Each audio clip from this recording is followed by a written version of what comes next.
Nah, di dalam mengatasi berbagai macam masalah tadi yang menjajah kehidupan kita, entah dari perbedaan, lalu tidak ada penerimaan, selalu ingin menang sendiri, komunikasi yang tidak bagus, keuangan yang mulai menurun, atau mulai mendidik anak. Nah, begini, harus ada yang mengambil inisiatif, mempelopori supaya apa? Ini masalah kita harus beresin. Ya seperti para pahlawan itu kan apa ya? Mereka berinisiatif. Ya ketika mereka melihat negaranya dijajah, penduduk sekitarnya dijajah, hidupnya sengsara, tidak punya kebebasan, tidak punya kemerdekaan, lalu beberapa orang itu berinisiatif, mengambil inisiatif untuk berjuang untuk mendapatkan kemerdekaan itu. Nah, Bapak Ibu sekalian, harus ada yang mengambil inisiatif. Tidak harus suami, tidak harus istri. Mari siapapun yang katakanlah menyadari terlebih dahulu. Berkali-kali saya sampaikan dalam kehidupan berkeluarga, tidak penting siapa yang menang, siapa yang kalah. Yang penting adalah semua merasa menang. Semua merasa senang, semua merasa bahagia. Tidak usah begini, Pak, kalau saya ngalah kan kesenangan nih, suami saya. Kalau saya ngalah nanti istri saya kesenangan dong, Pak. Nanti dia akan apa nih, seenaknya. Tidak bisa begitu. Justru kita ini harus mencari kesenangan, mencari kebaikan pasangan kita. Karena apa? Itulah orang yang kita cintai. Cinta itu berkorban. Cinta itu artinya kita membuat pasangan kita itu menjadi lebih bahagia, menjadi lebih happy, menjadi lebih senang. Nah, harus ada yang mengambil inisiatif. Kalau masalahnya di komunikasi, oke, saya akan belajar mendengar, saya akan belajar untuk memahami apa yang menjadi aspirasi daripada pasangan saya. Kalau masalahnya adalah selalu ribut, menang-menangan, oke, saya akan belajar untuk introspeksi terlebih dahulu. Saya akan belajar introspeksi, saya akan belajar untuk apa ya, ngalah. Ya, tidak menang-menangan sendiri. Kemudian kalau masalahnya perbedaan karakter apa? Saya akan mencoba berubah. Apa sih yang diinginkan suamiku? Apa sih yang diinginkan istriku?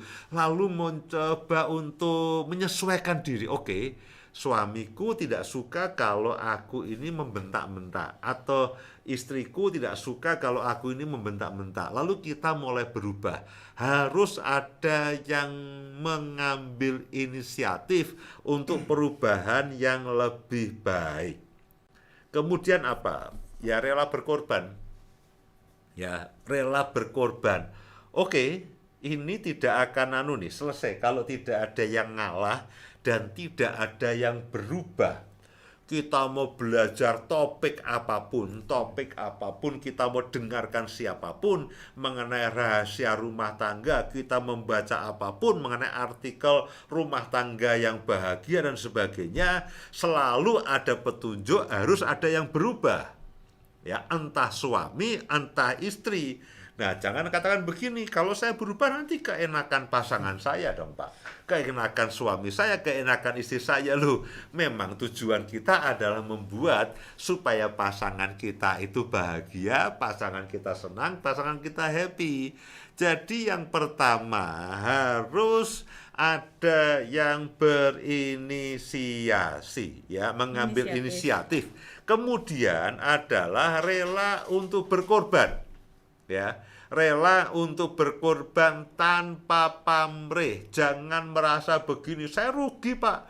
Kalau suami saya keenakan, saya rugi. Nah, cara berpikir begitu harusnya tidak boleh ada dalam rumah tangga. Kalau kita mau membahagiakan orang-orang yang kita kasihi, lalu kita merasa rugi, ya repot, tidak bisa. Justru mari kita balik cara berpikirnya. Adalah satu kebahagiaan, adalah satu kesenangan kalau saya bisa berkorban, saya bisa berubah, lalu membuat pasangan saya itu juga senang, juga bahagia. Nah, itu haruslah menjadi sebuah kesenangan kita. Nah, itu dua hal yang saya sampaikan. Silakan, Bu Ida mungkin sampaikan dua hal bagaimana menjadi pahlawan dalam keluarga. Silakan. Saya merenungkan untuk menjadi bagaimana kita harusnya menjadi pahlawan di dalam keluarga. Saya membayangkan seorang pahlawan, ya. Seorang pahlawan itu orang yang melihat kondisi yang ada dan mereka memiliki keprihatinan. Kemudian mereka memiliki mimpi-mimpi dan mereka memiliki tujuan-tujuan untuk menjadi lebih baik, ya. Itu pahlawan. Demikian juga kalau pasangan suami istri, bagaimana dia akan menjadi pahlawan di dalam keluarganya. Kita mesti melihat ada apa di dalam keluarga kita yang kurang, dan kemudian apa yang harus kita perbaiki, dan apa yang tujuan kemana yang akan kita bawa keluarga ini untuk menjadi lebih baik.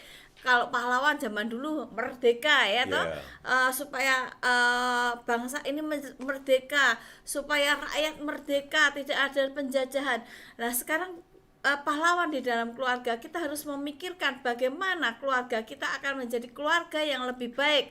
Bagaimana orang-orang yang memikirkan, entah itu suami, entah itu istri, atau bersama-sama. Alangkah baiknya kalau suami istri bersama-sama memikirkan untuk keluarga itu menjadi lebih baik. Jadi pahlawannya bukan hanya suami, bukan hanya istri, tapi seluruh keluarga bisa menjadi pahlawan ketika kita sama-sama memikirkan dan berusaha dan melakukan sesuatu aksi untuk itu menjadi lebih baik, ya. Itu hal yang pertama. Hal yang kedua, seorang pahlawan itu orang yang tidak mementingkan dirinya sendiri.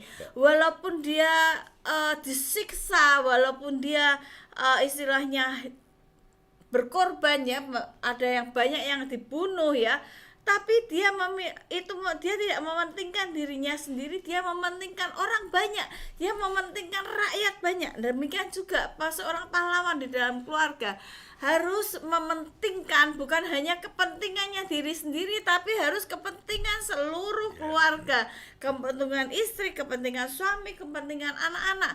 Demikian juga anak-anak juga harus belajar memikirkan akan kepentingan akan keluarganya.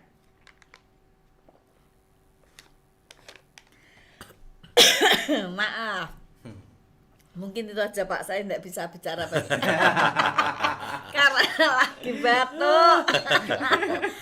Ya, jadi sekali lagi Bapak Ibu sekalian, bahwa kita kan tidak mau, ya, bahwa lalu keluarga kita akan terus menerus, ya, keluarga kita akan terus menerus lalu menjadi area yang terjajah, konflik yang tidak pernah terselesaikan, konflik yang terus menerus terjadi. Nah harus ada memang, entah suami entah istri, loh, syukur-syukur begini, bagaimana kalau kita bersepakat. Nah tapi kadang-kadang untuk mencari kesepakatan itu juga kadang-kadang tidak selalu mudah. Nah kalau sampai toh katakanlah tidak ada yang belum sepakat, tapi paling tidak ada yang mengambil inisiatif, mengambil resiko, siap berkorban demi kepentingan bersama. Ya kalau ini perbedaan karakter, oke, aku akan mulai berubah, menyesuaikan diri dengan kebiasaan atau apa yang diinginkan oleh pasanganku. Ya, kalau masalahnya adalah tuntutan dan tidak adanya penerimaan yang tulus, lalu mulai belajar. Aku bersyukur untuk suamiku, bersyukur untuk istriku yang sekarang ini mendampingi aku. Alih-alih saudara merasa tidak puas dengan pasangan, dengan suami istri yang dulu kepadanya kita ngomong jatuh cinta. Ya, tidak ada loh orang menikah yang tidak diawali dengan jatuh cinta, itu hampir tidak ada. Tapi anehnya juga lalu belakangan setelah sekian tahun lalu mengatakan aku menyesal. Nah itu kan tidak bisa. Ya harus ada yang mulai untuk menerima secara tulus. Sadari, jangan merasa paling benar, tidak ada. Ya dalam kehidupan rumah tangga itu tidak ada dan tidak boleh ada yang merasa paling benar. Ya yang benar ya harus ada kompromi yang saling menyenangkan, memuaskan kedua belah pihak. Nah kita harus menjadi pribadi yang mulai berubah terlebih dahulu, mulai mengalah lebih dahulu. Lalu kalau masalah komunikasi, siapa yang mau belajar untuk mendengarkan sampai memahami, bukan mendengarkan untuk membantah. Memang kadang-kadang orang lebih suka dipahami daripada memahami, Tapi kalau semua ingin dipahami, ya komunikasi tidak jadi. Harus ada seseorang yang berinisiatif. Aku akan mencoba memahami apa yang dimaksud oleh pasanganku. Cobalah kalau suamimu atau istrimu berbicara, dengarkan sampai dia selesai dan katakan aku paham. Ayah, aku paham yang ayah maksudkan. Ya, ibu atau bunda, aku paham dengan apa yang engkau maksudkan. Aku bisa mengerti, aku bisa memahami. Jangan orang baru ngomong, ya tidak bisa, ya tidak bisa. Lama-lama komunikasi itu tidak terjadi. Keuangan harus ada yang mulai berhemat. Ya, kalau situasi keuangan itu mulai mencekik, mulai berkurang, harus ada yang mulai berhemat ya. Hobi yang tidak penting ya sudahlah. Ya, kita mungkin ringkes dulu sampai keadaan membaik. Kemudian masalah mendidik anak dan memang perlu kompromi, saudaraku. Perlu dibicarakan.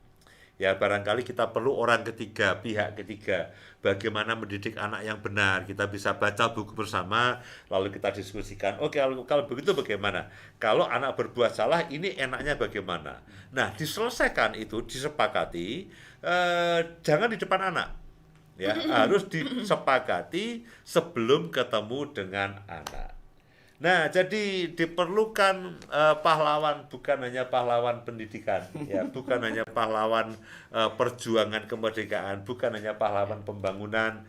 Ternyata dalam keluarga pun kita butuh pahlawan.